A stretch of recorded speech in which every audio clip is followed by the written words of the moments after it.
Welcome to విఎల్కి. ఈరోజు అయితే మనం పప్పు ఎట్లా వేయాలో తెలుసుకుందాం. ఫస్ట్ పప్పు వేస్తున్నా నేను. ఇంకో పప్పుకు కావాల్సిన ఇంగ్రీడియంట్స్ అన్నీ పెట్టేసిన. ఫస్ట్ కందిపప్పు వేసుకున్నా. ఇంత మా ఇంట్లో అయితే ఇంత సరిపోతుంది. మీ ఇంటికి సరిపోతాను తీసుకొని కడుపుకుంటా కాసిపోతుంది. కందిపప్పు అయితే కడిగేసుకున్నా. ఇప్పుడు మనం పచ్చిమిర్చి వేసుకున్నాము. పచ్చిమిర్చి కూడా ముందే కడిగి పెట్టుకున్నా. పచ్చిమిర్చి కూడా వేసేసుకున్నాం. ఇప్పుడు టమాటాలు కట్ చేసుకోవాలి. టమాటాలు అయితే ఆల్మోస్ట్ కట్ చేసిన. ఇప్పుడు పప్పులు వేసుకున్నాం మనం టమాటాలు.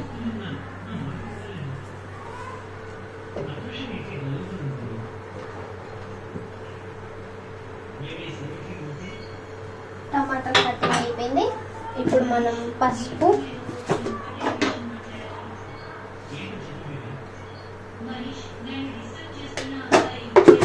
అల్లం వెల్లుల్లి పేస్ట్ వేసేసుకున్నాం. నెక్స్ట్ కొత్తిమీర, కరివేపాకు. కొత్తిమీర గురించి వాడుతుంది ఇందుకు. ఇంకా కరివేపాకు. ఇవి వచ్చేసి చింతపండు, ఉల్లిపాయలు దంచేసుకొని వేసేసుకున్నాం. నెక్స్ట్ ఇంకా ఇప్పుడు వాటర్ నూనె వేసుకుందాం. ఫస్ట్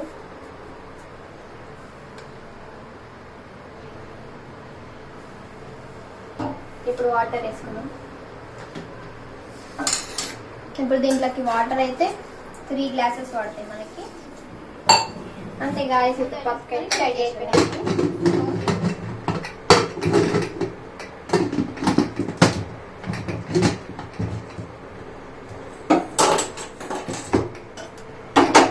అంతే గాయస్. ఇప్పుడు పప్పుకి అయితే రెడీ అయిపోయింది. ఇప్పుడు మనం రైస్ పెట్టుకుందాం. రైస్ ఆల్రెడీ పోసి పెట్టేసుకున్నాం. ఇప్పుడు కడగడమే కిచెన్ పని ఈరోజు మనది. ఇప్పుడు రైస్ అయితే కడిగేసినాం మనం. ఇప్పుడు స్టవ్ మీద పెట్టుకోవడమే.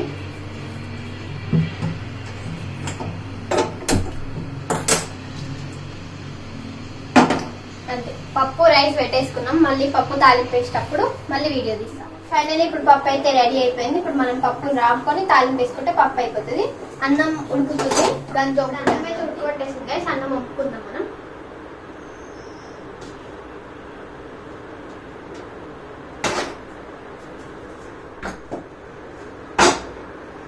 ఇప్పుడు పప్పు రెడీ అయిపోయింది. పప్పుని రాముకోవాలంటే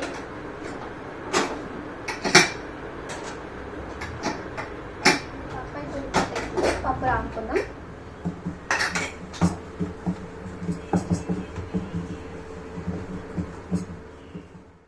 తాలింపు వేసుకోవాలి.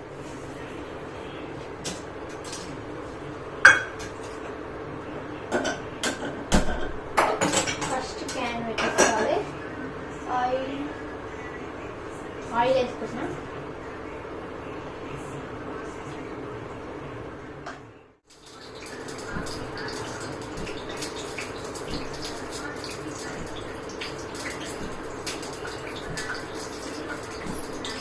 ఎల్లిపాయలు అయితే వేసేసుకున్నాం. ఇప్పుడు ఆవాలు వేసుకోవాలి.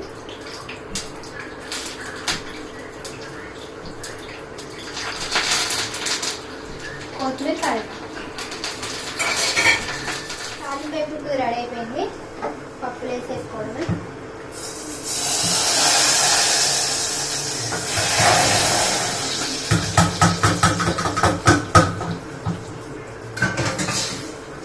పప్పు అయితే రెడీ అయిపోయింది గాయస్.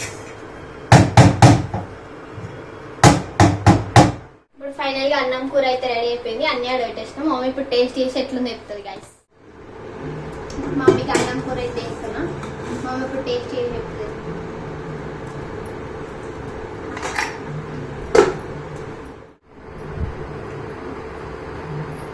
అమ్మా అమ్మా